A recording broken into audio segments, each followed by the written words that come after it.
Hey there, Dylan here. So last week I ran a webinar that is teaching everyone the fundamentals of R for biologists. We covered a lot of topics, but unfortunately there was a couple that I just did not have the time to keep covering, most notably if-else statements, for loops, as well as the apply function. Now, all of these topics are actually discussed in length in my course, in the textbook, links in the description, blah, blah, blah. But what I'm going to do here is I'm going to input the video lessons from the course to adequately describe if-else statements, apply loops, for loops, and the apply function right here. I feel like it's something that's really important for biologists to cover. I said I would do it during the webinar, and I didn't have the time to. So this is a little bit bonus extra content that you can see. We're not using the data set from there. I was actually trying to, and then I realized that it was just a little bit too complicated to explain it with this particular data set. That's all on me. That's not my fault. So without any further ado, enjoy these videos. Let's talk about if-else statements. If-else statements are one of the most common structures in any programming language, and in R they are very simple. So let's have two variables here. Let's have x equal to 5 and y equal to 7.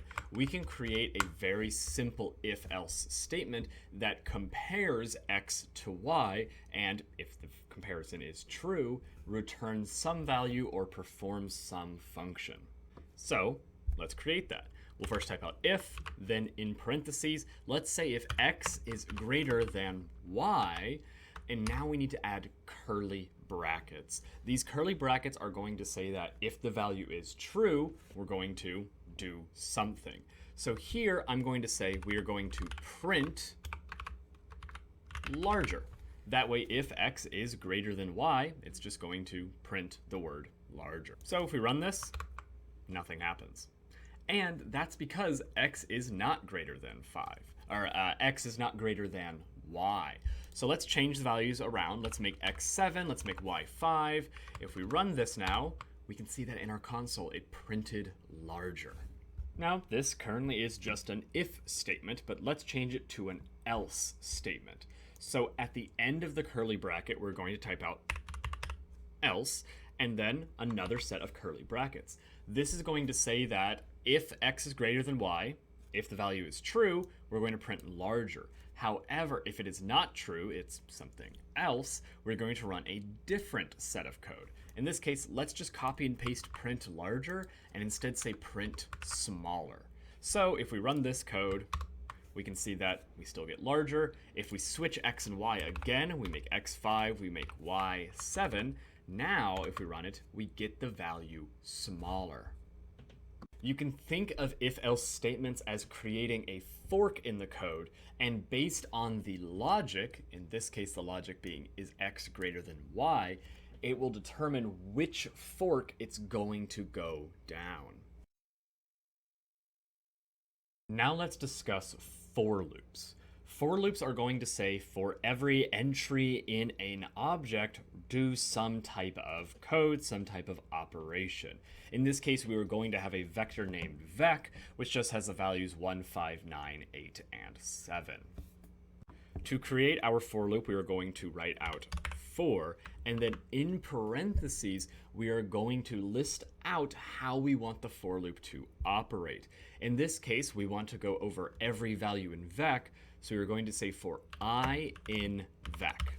I is a variable, and it can be named anything. You can name it x, you can name it frog, you can name it whatever you want. But in this case, it's going to say for every value in vec, perform some operation, which we're going to add those curly brackets again. So let's just print I in this case. What we see is that we have the values 1, then 5 is printed, then 9 is printed, then 8 is printed, then 7 is printed. That's because it has gone through every single value one by one and printed I. Now let's do something a little bit more complex with this for loop. Let's print out a series of operations that are being performed on I. So we're going to use the C function so that they all come together into one single output. We'll still print out I, however, let's also print out I plus 5 as well as I times 3. If we run this, again, the for loop is going to go through the vector vec through one by one by one through each value in vec. Running this, we see we have the output. The first column is 1, 5, 9, 8, 7. The second column is this I plus 5. Again, it's just I plus 5, and then I times 3.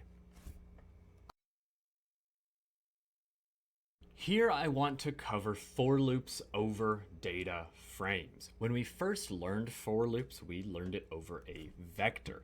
And with vector for loops, it is much simpler. When we had our for loop with the vector and we printed I, as a reminder, it printed out each of the values in vec, in this case 15987. Let's change vec to jagdf. This is our Jaguar data frame that we loaded in at the start of the section.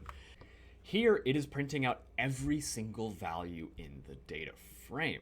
However, when we work with data frames, often we want to go through it row by row or column by column, not value by value.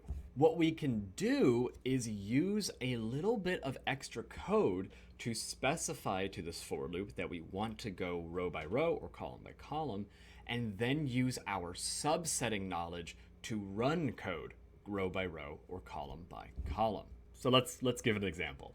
Let's say we want to go by rows over this Jaguar data frame. Well, what we want to do is we want to add the number 1, colon, and then n row.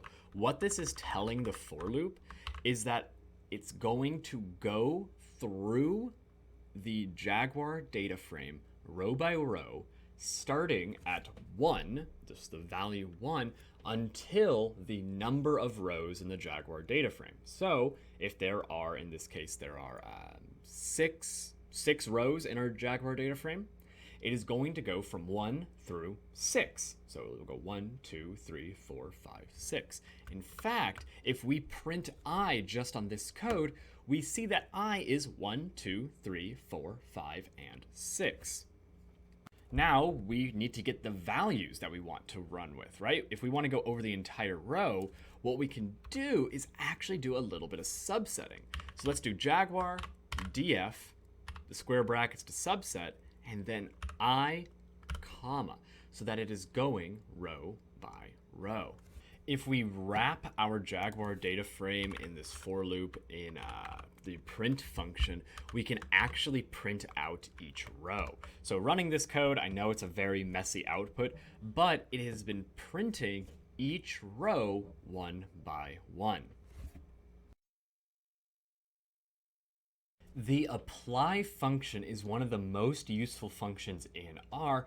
However, it's also one that tends to confuse a lot of newcomers to R. The apply function is very similar to a for loop. However, instead of having to write out, for I and 1 through n row, blah, blah, blah, we can just write it inside of apply.